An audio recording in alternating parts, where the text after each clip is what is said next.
sekalian, hari ni cabaran yang kita hadapi ni sebenarnya, walaupun kita kata cabaran itulah, cabaran inilah ya, cabaran pada institusi keluarga lah, cabaran pada anak-anak.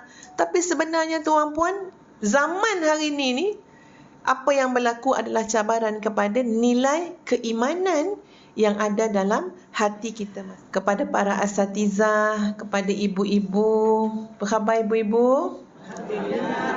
Kepada para bapa, bapa-bapa sihat nah? Alhamdulillah. Kepada adik-adik, tuan-puan yang dikasihi sekalian, bahkan mungkin ada yang sedang mengikuti kuliah kita secara dalam talian, secara online, kepada semua, Assalamualaikum warahmatullahi wabarakatuh. Kasih bertaut dalam perahu, tuan-puan, I love you. Hebat ya, kena ada orang beli, bukan jual saja ni. Dalam perahu kasih terpisah, I love you, muah muah muah. Apa khabar semua tuan-puan? Alhamdulillah, alhamdulillah. Syukur kita kepada Allah Subhanahu wa taala. Ya, terlalu banyak, terlalu besar rahmat Allah Subhanahu wa taala kepada kita semua. Bertali arus tuan-puan sekalian. Nikmat yang Allah beri kepada kita ni tidak mungkin akan terhitung. Wa in ta'uddu ni'matallahi la tuhsuha. Kamu cuba nak hitung nikmat Allah kepada kamu, penat, lelah, tak mungkin terhitung. Semalam nikmat lain, hari ni nikmat lain, kemarin nikmat lain, tahun lepas nikmat lain, dan masih menanti kita tuan-puan sepanjang hidup kita adalah nikmat daripada Allah Subhanahu wa taala. Tuan-puan, niat datang hari ni niat apa? Banyak niat tu tuan-puan. Ya, nak ambil gambar lepas ni kan, ya, macam-macam. Tapi ustazah percaya tuan-puan sekalian, niat kita adalah untuk mencari ilmu, mendekatkan diri kita dengan Allah Subhanahu wa taala, dan kita niat untuk silaturahim. Betul tuan-puan? Silaturahim sesama kita. Dan atas setiap nikmat-nikmat yang mulia, nikmat-nikmat yang baik ini adalah rahmat Allah kepada kita. Cuba bayang tuan-puan, siapa yang datang tu, ustazah ni lidah belum boleh betul lagi ni, masih duk cakap utara ni. Ya, seminggu dekat Kedah, kat Perlis tuan-puan sekalian, ustazah belajar sungguh-sungguh bahasa utara, tulis semua lok-lak ketegak semualah. Ya, cemoy, cereluh, apa benda semua saya tulis. Perlis dalam lagi, Pinaka lagi dalam dekat kat Belah Siam. Ya. Jadi nak betul ni pun kadang-kadang terkeluar juga. Habak lah apalah kan ya. Tak apalah ya, kita cuba betulkan balik lidah tu. Jadi sahabat-sahabat sekalian, orang yang datang ke sini dengan niat silaturahim, niat nak jumpa kawan-kawan, niat nak bersilaturahim dengan ustazah, itu bukan benda biasa. Kerana di sana Allah Subhanahu wa taala, tuan-puan, hadis qudsi ya tuan-puan ya, wajabat mahabbati lil mutahabbina fi. Wajib, pasti, mesti mendapat kecintaanku kepada orang yang berkasih sayang kerana aku. Bertemu kerana Allah, berpisah kerana Allah, bersilaturahim kerana Allah, ziarah menziarahi kerana Allah. Wajabat mahabbati, wajib mendapat kecintaanku. Maknanya Masya Allah tuan-puan, rahmat yang Allah bagi kepada kita hari ni apa dia? Kita tidak balik dengan tangan kosong. Percaya tak tuan-puan? Tuan-puan, kita semua tidak akan balik dengan tangan kosong. Sebaliknya kita balik dengan apa? Kita balik dengan apa tuan-puan? Kecintaan Allah Subhanahu wa taala. Allah makin sayang, Allah makin cinta, Allah makin mengurniakan kita rahmat, nikmat dan keampunan daripada Allah Subhanahu wa taala. Sebab itu syukur sangat, ya Allah, terpilih lagi aku, ya Allah, datang majlis ilmu, terpilih lagi datang majlis ilmu. Allah sibukkan kita dengan majlis ilmu tuan-puan sekalian. itu terlalu besar rahmat Allah Subhanahu Wa Taala kepada kita semua. Ustazah bersyukur pada Allah dan mengucapkan jutaan terima kasih khususnya kepada Masjid Al-Ghufran ya atas kesediaan dan kesudian Masjid Al-Ghufran ya menjemput ustazah pada pagi ini. Dan mohon doa ya tuan-puan sekalian, ustazah insya-Allah beberapa jam lagi bergelar nenek. Ya, menantu ustazah dalam labor room dah. Jadi hari ni memang duk apa sikit lah, orang faham-faham lah. Anak dengan menantu ni anak sulung dan anak tu masih belajar lagi. Bukan dah kerja ke apa tak. Jadi semua benda masih lagi di bawah di bawah di bawah mak ayah lah. Jadi ustazah tu kira macam duk telefon doktor apa segala macam lah. Tolong tengok macam mana. Tapi yang lebih pentingnya adalah tawakal kita kepada Allah Subhanahu Wa Taala. Semoga Allah mempermudahkan urusan sejahtera anak dan ibunya ya, menjadi anak soleh-solehah insya-Allah yang berbakti kepada ummah ya, insya-Allah. Amin amin ya rabbal alamin. Saya percaya doa ibu-ibu ayah-ayah ni doa yang mustajab ya, insya-Allah semoga dimudahkan. Kalau boleh sebelum habis ni sampai dah berita lahir dah. Terus nama ambil Hajah Intan, ambil nama Hajah Intan. Sedap nama Intan Baiduri, Intan Maizura ni ya. Insya-Allah, insya-Allah. Baik, muslimin muslimat yang dikasihi sekalian, pertama sekali ustazah bukan datang macam orang kata apa nak mengajak macam pandai sangat ke tidak ya tuan-puan ya. Ustazah bila tengok tuan-puan saya tahu Masjid Al-Ghufran ni masjid yang dah lama sangat dah dengan segala macam bentuk kuliah ilmu. Ya, saya tahu tuan-puan orang yang ada pengetahuan yang tinggi, orang yang ada pengalaman yang luas ya. Jadi ustazah hadir ni tuan-puan sekalian untuk menegakkan apa yang Nabi SAW pesan kepada kita, iaitu ad-din an-nasihah. Agama itu adalah nasihat. Jadi ini jadi macam majlis tausiah, majlis nasihat. Nasihat pada orang samalah maksudnya dengan kita nasihat kepada diri kita sendiri. Hari ini mungkin ustazah yang berpeluang memberikan nasihat itu, dalam masa yang lain pula, pada masa yang lain, orang lain pula memberikan nasihat kepada ustazah. InsyaAllah selama mana kita hidup dalam kitaran nasihat menasihati, kita akan selamat. Seperti mana kita sebut ya firman Allah Subhanahu Wa Taala dalam suratul Asr, wal 'asr innal insana lafi khusr illa alladhina amanu wa 'amilus salihat, sambung, wa tawasaw bil haqq wa tawasaw bis sabr. Tawasaw, tausiah, saling ingat mengingat pada kebenaran, saling ingat mengingat dalam kesabaran. Itulah keberuntungan seorang manusia. Yang lain-lain daripada itu tidak ada iman, tidak ada amal soleh, tidak ada berpesan pada kebenaran, tidak ada berpesan dalam kesabaran, semuanya adalah kerugian. Semua yang lain daripada empat yang Allah sebut ini berpotensi sahabat-sahabat sekalian hidup dalam kerugian, kecuali yang beriman, kecuali yang beramal soleh, kecuali yang hidupnya saling pesan memesan. Hari ini kita pesan ke orang, esok kita terima pesanan orang. Hari ini kita nasihat ke orang, esok kita terimalah pula nasihat orang. Ini orang yang beruntung insya-Allah. Muslimin muslimat yang dikasihi sekalian, tajuk kita pada hari ini adalah iman mutiara. Tahu tak tajuk dia? Ke tak tahu tajuk pun datang je lah ustazah. Ikutlah tajuk apa pun ya. Percaya dah kan dengan penceramah kan ya. Ikutlah tajuk apa. Tapi kita telah diberikan tajuk ya oleh pihak Masjid Al-Ghufran. Tajuk kita adalah iman mutiara.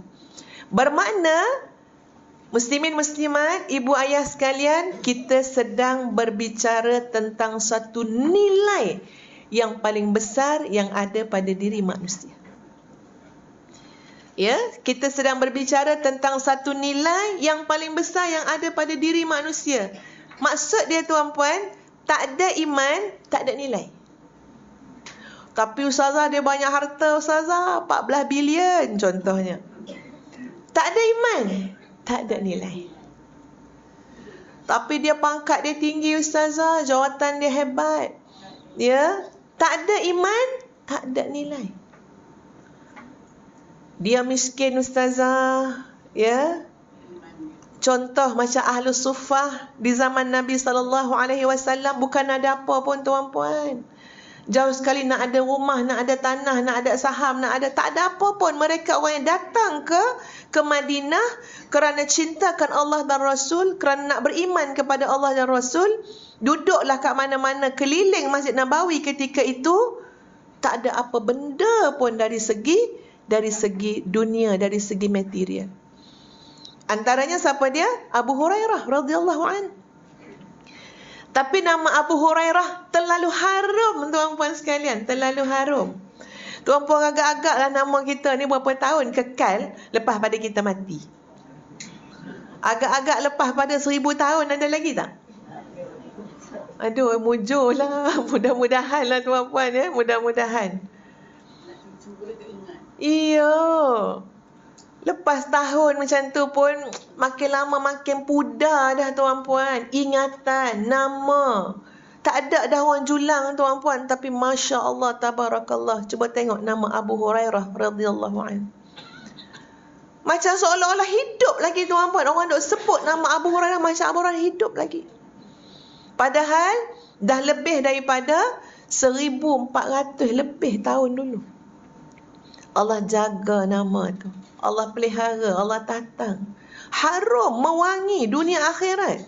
Langit dan bumi. Dia orang kaya ke? Dia banyak harta ke? Tak. Tapi siapa dia? Keimanan dia kepada Allah Subhanahu wa ta'ala. Sebab tu tuan-puan sekalian, hari ni cabaran yang kita hadapi ni sebenarnya, walaupun kita kata cabaran itulah, cabaran inilah, ya. Cabaran pada institusi keluarga lah, cabaran pada anak-anak. Tapi sebenarnya tuan-puan, zaman hari ni apa yang berlaku adalah cabaran kepada nilai keimanan yang ada dalam hati kita masing-masing. Baik, kita tengok dulu tuan-puan, sebagai ulang kaji kita, apa yang dimaksudkan dengan iman itu sendiri. Iman itu adalah kepercayaan yang meresap ke dalam hati. Keadaan kepercayaan dalam meresap dalam hati ni tuan-puan, sampai membentuk satu keyakinan yang mantap sehingga tidak ada lagi keraguan. Tak ada lagi keraguan. Dan ia memberi pengaruh kepada pandangan hidup. Memberi pengaruh kepada tingkah laku dan perbuatan sehari-hari. Maknanya iman bukan semata-mata ucapan di lidah, tidak juga sekadar perbuatan, dan juga bukan pula sekadar pengetahuan. Sebaliknya iman adalah sebuah keyakinan yang meresap ke dalam hati, yang memberi pengaruh kepada seluruh aspek kehidupan. Itu iman. Saya ambil contoh lagu ni lah tuan-puan sekalian, ya. Contoh, ni cerita lama-lama dululah. Ada seorang pelajar Indonesia. Ya, dia cerita, tuan-puan sekalian, dalam satu bicara dia lah, dia bagi tahu dekat Mesir tu, dia kata ada banyak masjid-masjid. Bila bulan Ramadan, macam biasalah, macam kat Malaysia juga kan, ya. Masjid-masjid tu akan buat apa tuan-puan? Solat tarawih, qiyamul lail dan sebagainya. Tapi di sana ada satu masjid yang diketahui umum ketika itu masjid dipanggil masjid yang akan dipenuhi oleh para hufaz. Hufaz ni makna orang hafal Quran. Tapi bukan saja orang hafal Quran yang pergi. Ada juga orang yang tak hafal 30 juzuk Quran datang juga. Cuma datang tu kena semangat lain sikit lah. Jadi katanya pelajar Indonesia tu, satu malam tu dia diajak oleh kawan dia pun nak pergilah kat masjid yang terkenal sebagai Masjid Hufaz tu pada malam bulan Ramadan. Jadi dia kata, Masya Allah, tabarakallah, solat isyak tu dah start dah. Panjang ni bacaan dia. Ya, panjang bacaan. Ustazah tak tahulah, tak ingatlah berapa makna nilai panjang dia tu. Tapi dia akan habis berjuzuk-juzuk dalam satu malam. Bukan satu juzuk, berjuzuk-juzuk dalam satu malam. pelajar Indonesia ni orang muda. Jadi dia kata, okey lagilah isyak tu. Dia dah mula rasa nervous dah. Ni lagu mana nanti ni tarawih ni? Ya. Bila dia ikuti 2 rakaat tuan-puan sekalian, solat sunat tarawih tu, dia kata dia dah hilang fokus khusyuk dia sebab dia duk fikir masjid mana yang terdekat untuk dia tukar. Maknanya cukup 2 rakaat je lah. Yang lain tu kita pergi tempat lain lah pula. Tak boleh jadi ni kan, lutut ni dah dah menggeletar. Orang tak biasa kan tuan-puan. Jadi dia niat dah habis 2 rakaat ni, aku nak pergi masjid lain. Tapi bila bagi salam tu tuan-puan, Assalamualaikum warahmatullahi. Sebelah ni orang tua. Ya, baru perasan tua sungguh pakcik sebelah ni. Assalamualaikum warahmatullahi, orang tua juga. Jadi orang tua tu yang nampak relax je solat. Tak ada nampak macam dia keluh kesah nak mencari masjid lain kan. Jadi sebelum dia bangun nak pergi masjid lain tu tuan-puan, dia cakap dengan pakcik tu. Dia kata, first time ke pakcik? Dia ingat pakcik tu macam dia. First time ke? Pakcik kata tak. Hampir 15 tahun. Hampir 15 tahun dah kalau tarawih Ramadan kat sinilah. Macam tu. Jadi dia heran, macam mana pakcik ni boleh kuat? Jadi dia kata tak apalah, dia nak try lagi 2 rakaat. Malu, pakcik ni dah dekat nak 15 tahun lebih kurang kan. Takkan dia nak turun balik hanya dengan 1 malam. Jadi tuan-puan habis 2 rakaat lagi. Biasa kan orang Arab dia duduk rehat-rehat sekejap. Ya, macam tu kan ya. Jadi dia berbual dengan pakcik tu. Macam mana pakcik boleh tahan ya? Solat lama-lama berdiri kan? Pakcik tu pun cakap macam ni. Anak muda, kamu tahu apa beza kamu dengan kami ni, orang tua-tua yang dah duk ulang tiap-tiap tahun datang tarawih, yang 1 malam berjuzuk berdiri dengar imam baca Quran tu. Kamu tahu apa beza kamu dengan kami? Maka dia jawab pakcik tadilah, kamu solat pakai tenaga, kami solat pakai iman. Result dia pasti lain. Beza dia kat situ lah. Kamu solat pakai tenaga. Kamu fikir besok nak pergi sekolah, tadi dah penat. Pakai tenaga memang terbatas. Ada limitation tuan-puan. Dan terbatas tu sangat cepat. Ya? Kita rasa kita tua, tak boleh dah. Kita rasa kita sakit lutut, tak boleh dah. Ya? Tapi dia kata apa? Kami ni solat ni pakai iman. Bila pakai iman, itu generator dia lain tuan-puan. Jana kuasa dia lain. Dia tak sama sifat macam jana kuasa secara biologi yang kita tengok secara fizikal. Benar. Tuan-puan carilah, selongkarlah kisah-kisah para salafus salih. Kita akan tertanya-tanya. Macam mana orang tua pergi jihad? Macam mana orang sakit pergi perang? Nak juga. Amr bin al-Jamuh, seorang laki-laki yang tempang kaki dia tuan-puan sekalian, yang tidak pun Nabi beratkan dia untuk turut sama-sama berjuang. Tapi dia kata, apa yang boleh menghalang kecintaan aku untuk bertemu dengan Allah Subhanahu wa taala kecuali kematian? Maka jangan halang aku untuk pergi perang bersama-sama dengan kamu. Sebab tu dalam peristiwa perang tersebut tuan-puan, sahabat-sahabat, bahkan Nabi SAW boleh melihat Amr bin al-Jamuh memegang bendera. Bendera tentera Islam mengibarkan. Padahal peluru-peluru ataupun panah-panah musuh tu tuan-puan, dia tak kira dah. Kamu ni tukang pegang bendera ke, pom-pom boy ke, apa ke. Ya, kalau dah dia punya anak panah tu, kalau nak kena juga. Tapi dia kata, kenapa halang saya? Sedangkan kecintaan saya, pertemuan saya dengan Allah ni sekarang ni cuma ada kematian saja. Bila saya mati, maka bolehlah saya bertemu dengan Allah Subhanahu wa taala. Dan benar tuan-puan sekalian, Amr bin al-Jamuh dalam keadaan orang kelainan upaya, ya, yang tempang kaki dia, Allah kurniakan dia mati syahid. Jadi maksud dia apa tuan-puan? Ini bukan kisah tenaga. Ada orang tuan-puan sekalian naik motor besar, sampai Bangkok tu sampai naik motor. Ya, daripada TTDI sampai ke mana? Ke Thailand. Pernah dengar tak? Sampai tak? Sampai. Masjid kat mana? Belakang rumah. Tak payah naik motor. Kalau naik motor heret dia. Sebab apa? Terlampau dekat. Belakang rumah, tepi rumah, depan rumah. Kenapa tak sampai? Sebab pergi masjid untuk jamaah bukan guna tenaga, tuan-puan. Pergi masjid nak jemaah subuh ni guna apa? Iman kepada Allah Subhanahu wa taala. Keimanan kita kepada Allah Subhanahu wa taala. Sebab itu kita faham apa dia iman? Iman ini mencorakkan kehidupan kita.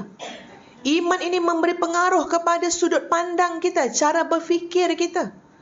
Iman ini memberi pengaruh kepada aktiviti seharian kita. Kita nak buat apa ni? Hari ni, pagi, petang, malam. Itu bukan kawan dia yang bagi pengaruh ya tuan-puan. Iman dalam hati kita. Kuat iman dalam hati, kawan keliling tak mampu nak bagi pengaruh yang tak baik kepada kita. Sebab apa? Jana kuasa iman kita tu bergerak dengan sangat hebat, sangat kuat. Kita ambil contoh tuan-puan sekalian dalam surah Al-Anbiya ayat 90 sebagai contoh. Ya, Allah sebutkan bagaimana Allah memustajabkan doa Nabi Zakaria. Fastajabna lahu Zakaria. Dan Allah memberikan kepada Nabi Zakaria Yahya, anak. Yang kalau kita fikir tuan-puan sekalian, Nabi Zakaria waktu minta anak, mohon anak, lama sangat mohon anak ni sampai isteri tu tua dah. Kalau hanya semata-mata pakai sebab-sebab fizikal, orang tak doa dah kalau isteri dia tua ni. Ya, tengok menopause dah lah. Ambil anak angkat je lah, macam tu dah. Ambil anak angkat je lah Ustazah. Tapi ni terus berdoa Nabi Zakaria. Sebab ingat ya, pengaruh iman kepada Allah Subhanahu wa taala. Innallaha ala kulli syai'in qadir. Allah atas segala sesuatu maha berkuasa. Maha berkuasa. Lalu dalam ayat tu tuan-puan sekalian, Ustaz sebutkan maksud dia lah ya. Maka Allah mengurniakan Yahya kepada Nabi Zakaria, wa aslahna lahu zawjah, dan Allah perbaiki keadaan isterinya supaya isterinya tu boleh apa? Boleh hamil, boleh mengandung. Masya Allah. Dan Allah nyatakan dalam ayat itu kenapa? Kenapa doanya mustajab? Kenapa dia dapat apa yang dia nak? Tengok sebab apa? Innahum kanu yusari'una fil khairat. Sebab mereka itu adalah orang yang bersegera buat baik. Apa yang memberi pengaruh kepada kita tuan-puan untuk bersegera buat baik? Iman. Kerana keimanan yang ada dalam hati kita. Sebab tu kita akan bersegera buat baik. Maksud bersegera buat baik ni tuan-puan, macam-macam maksud dia. Antara lain, daripada tunggu petang, baik buat pagi. Daripada tunggu esok, baik buat sekarang. Betul tak tuan-puan? Daripada buat pada orang lain, baik buat untuk keluarga kita. Itu makna innahum kanu yusari'una fil khairat. Daripada suruh orang baik, kita buat dulu. Kita suruh orang solatlah awal waktu, cakap kat anak kita, pergi semayang. Kita duduk alih channel TV. Mak tak apa, dia kata boleh pula. Mak tak apa, mak orang perempuan. Kok mana? Ya, maknanya solat awal waktu ni adalah amalan yang sangat afdal, tak kira lelaki, tak kira perempuan. Ditanya pada Nabi, ayul a'malu afdal? Apakah di antara amalan yang sangat afdal? As-salatu ala waqtiha, salat pada waktunya. Ya, betul. Kabura maqtan 'indallahi an taqulu ma la taf'alun. Allah sangat marah bila mana kamu ni asyik bercakap benda yang kamu tak buat. Tak ada usaha nak buat. Tak ada terasa yang kita ni tak buat ni. Banyak dah cakap benda yang kita tak buat. Duk suruh anak, ya, suruh anak baca Quran. Anak cucu baca Quran. Bukan suruh baca, suruh hafal. Hafal 30 juzuk tu, kita kata. Tanya nenek yang cakap tu, dia hafal tak juzuk 30? Bukan suruh 30 juzuk, juzuk 30. Tahu tak macam mana susah payah orang nak hafal Quran? Kecuali Allah mudahkan. Jadi sahabat-sahabat sekalian, balik pada tadi Zah kata, iman ni dia memberi kesan langsung kepada setiap saat hidup kita. Iman bukan cerita masa solat. Iman bukan cerita masa kita duduk Mekah, buat umrah, buat haji. Iman ni memberi pengaruh kepada setiap aktiviti harian, setiap saat hidup kita. Apa contoh orang beriman? Innahum kanu yusari'una fil khairat. Dalam bab buat baik tuan-puan, dia berlumba, dia bekerja, dia tak bertangguh, dia nak buat awal. Tengok macam mana Nabi SAW bertanya kepada para sahabat. Dan pertanyaan Nabi ni satu pendidikan. Sahabat-sahabatku, siapa di antara kalian yang puasa pada hari ini? Sahabat-sahabat jawab, ramai sahabat jawab, ya saya puasa. Termasuk yang paling utama adalah Sayyidina Abu Bakar As-Siddiq. Nabi bertanya tu ada tujuan tuan-puan, tujuan pendidikan, tarbiyah.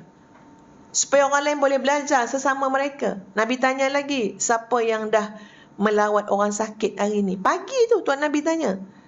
Masa tu dah mula dah tak ramai dah yang kata saya. Tapi Sayyidina Abu Bakar masih jawab, ya saya. Saya sudah menziarah orang sakit hari ni. Siapa yang bantu urus jenazah? Ya saya. Siapa yang tolong bagi makan orang miskin, santun orang miskin? Ya saya. Semua Sayyidina Abu Bakar buat belaka dah pagi tu tuan. Sahabat lain mungkin terhenti juga setakat puasa, lepas tu dah makin kurang. Tengok Sayyidina Abu Bakar habis benda baik tuan-puan yang pagi-pagi hari lagi Sayyidina Abu Bakar dah buat. Sampai Nabi kata apa? Siapa yang terkumpul padanya buat semua ni pagi-pagi hari, syurgalah untuk dia. Kenapa? Sebab kecintaan untuk berbuat baik. Agak-agak tuan-puan, apa yang memberi pengaruh untuk kita buat baik ni? Iman. Tak larat orang nak suruh. Saya buat contoh tuan-puan. Dulu masa anak-anak masa kecil-kecil lah, sekolah rendah. Sekarang tak ada dah sekolah rendah. Ya, yang nombor 8 pun tingkatan 2 dah. Tak ada sekolah rendah, ya. Masa dia sekolah rendah tuan-puan, memang dia naik van sekolah, tapi kita kena hantar dekat satu kawasan rumah kedai. Sebab van dia akan ambil kat situ. Jadi pagi-pagi kan, maknanya belum terang lagi pagi tu, gelap lagi 6 lebih, suami Ustaz dah hantar dah anak-anak dekat depan restoran tu sebab nak tunggu van sekolah tu datang ambil anak-anak. Cuma tuan-puan, dalam gelap-gelap samar-samar belum terang tu tuan-puan, selalu Ustazah pun pernah pergi juga kan hantar anak tu. Memang betul, bila suami Ustaz cakap, saya tengok memang kat tepi kami selalu parking tu akan berkumpul kucing-kucing. Kucing-kucing berkumpul semacam menanti seseorang. Masya Allah, memang kita perasan apa kucing banyak sangat kucing ni. Dan kemudian datanglah kereta Kelisa. Cuma Ustaz tak ingat Kelisa ke Kenari macam tu lah. Kereta kecil tuan-puan. Turun satu makcik tua dengan makanan kucing. Tiap hari yang kami pergi tu, tak ustazah suami selalu tanya, bang ada tak makcik? Ada, pagi ni ada. Makna kata tuan-puan sekalian, datanglah makcik tu tuan-puan dengan makanan kucing. Masya Allah, dia bagi kucing tu makanan. Dia usap kepala kucing. Kucing tu Masya Allah baiknya dengan dia tuan-puan. Dan dia buat tu terbongkok-bongkok dalam keadaan matahari belum kuat pancaran. Memang tak perasan. Orang tak perasan lah kat tepi tu. Kita orang pun memang sengaja parking jauh-jauh. Tapi Masya Allah ya tuan-puan, Allah menggerakkan hati dia untuk buat baik. Matahari tak naik. Dan kita jangan pandang ringan kebaikan yang dia buat. Sebab membantu ataupun memberi makan binatang ni tuan-puan sekalian, dia semacam lebih dekat dengan keikhlasan. Kenapa? Sebab kita tidak mengharap apa-apa balasan daripada binatang yang kita bagi makan. Keharap juga. Cakaplah terima kasih. Sampai bila pun dia tak akan cakap terima kasih. Tak ada apa-apa. Kucing orang, bukan kucing kita. Tak tahu datang daripada mana. Dan tak ada pula makcik tu nampak selfie yang kucing-kucing tu pertahan kat Instagram. Itu pun satu hal juga, penyakit juga. Semua benda baik nak kena selfie. Sikit-sikit bolehlah. Kita mungkin boleh bagi alasan nak didik masyarakat. Tapi kita kena hati-hati juga. Kena ada simpanan amalan kita yang rahsia.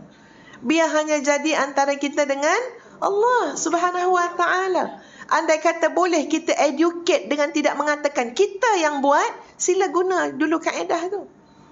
Sebab mengatakan kita yang buat ambil gambar apa semua ni, bahaya juga kepada hati kita. Hati ni tempat mana? Tempat duduknya iman. Tempat duduknya iman. Anda dalam hati tu banyak riaknya, banyak sum'ahnya, banyak ujubnya. Nanti iman juga tak boleh duduk dalam tu. Dalam hati yang berpenyakit. Rosak iman. Jadi tuan-puan, Masya Allah, tabarakallah. Sampai hari ni kami pun tak tahu siapa nama makcik tu. Ya, tak ingat pun secara jelas muka makcik tu. Tapi di sisi Allah Subhanahu wa ta'ala, itu bukan satu benda yang ringan, tuan-puan sekalian. Di tengah-tengah orang tak ambil tahu pun pasal kucing-kucing yang banyak tu, tuan-puan sekalian, dia bagi makan. Ya. Soalannya adalah, tuan-puan, bentuk-bentuk kebaikan yang seperti ini selalunya bagi orang Islam, ya, bagi orang beriman, ini dicetuskan oleh kekuatan iman kepada Allah dan hari akhirat. Kekuatan iman kepada Allah, hari akhirat, kepada Nabi, kepada para Rasul, kepada kitab, ya, kepada qada dan qadar. Itulah rukun iman. Itu sangat, Masya Allah, menjadikan kita insan yang lebih baik lagi daripada sebelumnya. Sebab itu, sahabat-sahabat sekalian, ya, Ustaz sebutkan dulu kenyataan-kenyataan tentang soal iman ni biar kita faham. Pertama sekali adalah macam yang telah disebutkan tadi, iman ini adalah keyakinan yang bertempat dalam hati manusia, tetapi boleh nampak iman tu kenapa? Sebab dia beri pengaruh pada perkataan dia, beri pengaruh pada tindakan dia, beri pengaruh pada cara sudut berfikir dia, beri pengaruh kepada seluruh aktiviti harian dia. Memang iman kat sini, tengok aktiviti dia. Aktiviti orang beriman dengan tak beriman berbeza. Memang iman kat sini, tapi cuba dengar perkataan dia. Perkataan orang beriman dengan tak beriman adalah berbeza. Jadi, Masya Allah, tuan-puan sekalian, seolah-olahnya kehidupan yang sedang kita jalani ini, sahabat-sahabat sekalian, adalah cerminan kepada iman. Cerminan kepada iman. Kenapa puan-puan datang tutup aurat pagi ni? Cerminan iman. Iman kita kepada Allah. Iman kita kepada kitab. Iman kita kepada Rasul. Iman kita pada hari kiamat. Bahawa di sana ada syariat Allah. Allah memerintahkan, Allah mewajibkan kita keluar dalam keadaan kita menutup aurat. Kenapa orang boleh keluar, dilihat, ditonton oleh laki-laki yang bukan mahram, laki-laki ajnabi, mendedahkan aurat mereka? Nak jawab macam mana? Ada kesan daripada soal iman tak? Ya. Kekuatan iman tu belum sampai kepada tahap kamu tak boleh keluar dalam keadaan macam ni.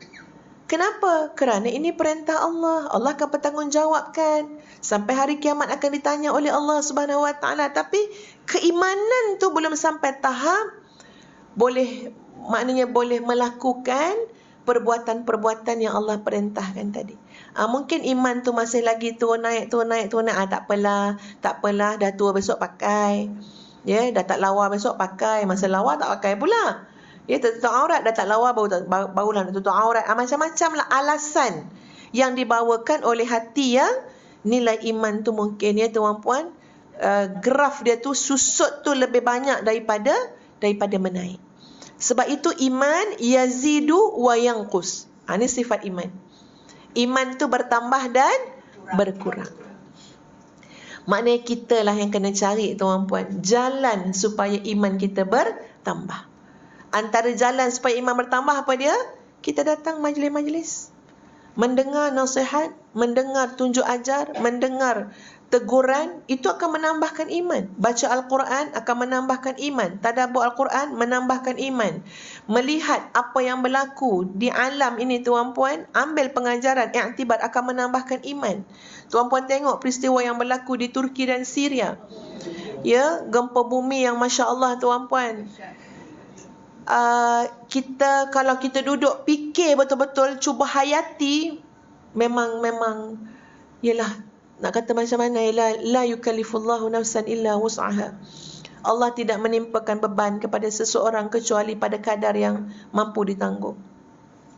Tapi kita kena ingat, itu bukan ujian mereka saja, itu ujian untuk kita juga. Keprihatinan kita, tuan-puan, tak cukup hanya negara Turki je nak urus masalah tu. Tak cukup. Ya, ini ribuan lagi ni yang masih tertimbus dah berapa jam. Baik anak-anak, baik orang tua, tuan-puan, lelaki, perempuan. Ya. Kehilangan harta benda, kehilangan nyawa.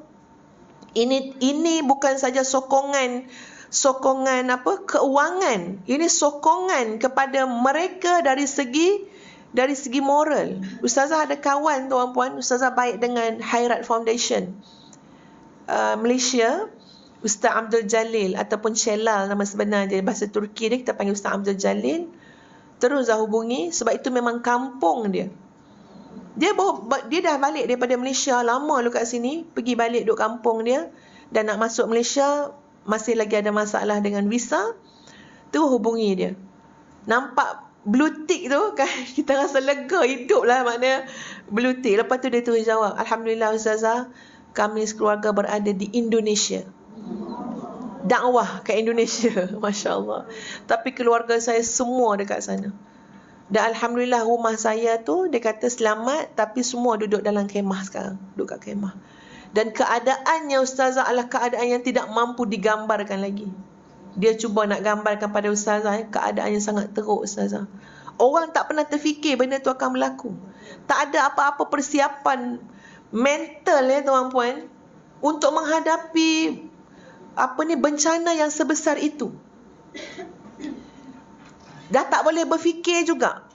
Ramai yang tak boleh berfikir dah. Tak boleh berfikir mana keluarga, mana harta, mana, tak boleh berfikir dah. Ya. Sekarang ni cuma cuma nak suruh dia makan je. Kita sedia makanan, suruh dia makan je, dia kata, supaya tubuh dia ada tenaga. Masya Allah ya, maknanya tekanan yang amat sangat tuan-puan. Tapi kita pun, makna dengan keimanan kita lah tuan-puan sekalian, kita nak membantu mereka, nak tolong bantu. Ya. Sebab tu saya baca tadi, Allah Ta'ala alam, masih betul ada satu fatwa daripada Mufti Mesir kalau tak silap. Maknanya siapa nak keluarkan duit zakat kan, untuk tahun ni, terus je, tak payah tunggu sampai sampai cukup haul ke apa kan. Boleh dah terus keluarkan, bagi pada membantu masyarakat di Turki dan Syria, sebab mereka dalam keadaan yang terlalu terdesak, memerlukan bantuan kita semua, dan bantuan keuangan kita tu dilihat sebagai bantuan sokongan moral juga kepada mereka.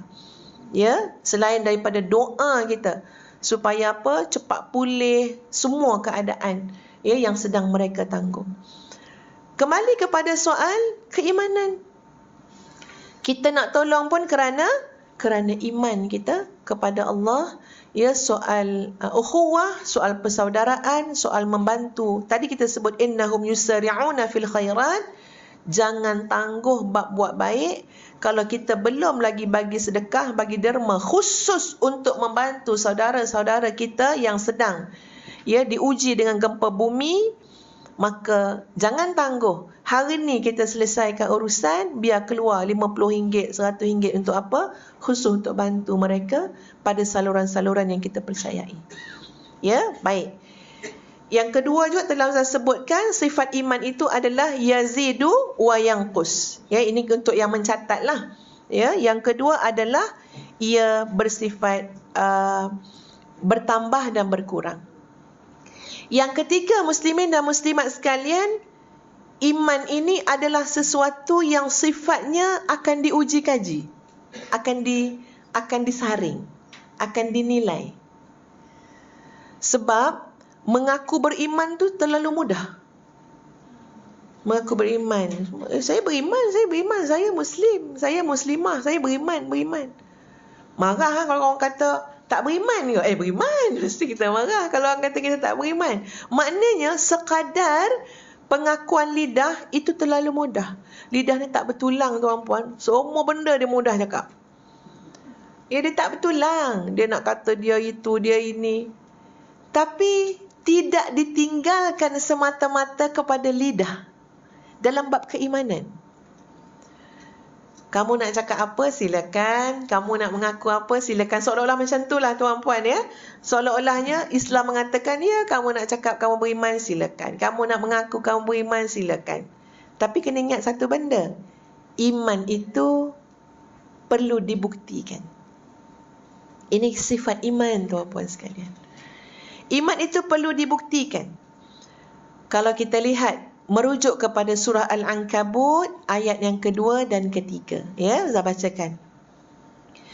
A'udzu billahi minasyaitonir rajim.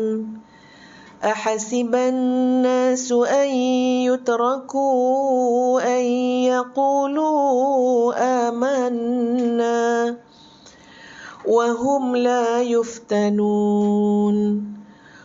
وَلَقَدْ فَتَنَّا الَّذِينَ مِنْ قَبْلِهِمْ فَلَيَعْلَمَنَّ اللَّهُ الَّذِينَ صَدَقُوا وَلَيَعْلَمَنَّ الْكَاذِبِينَ.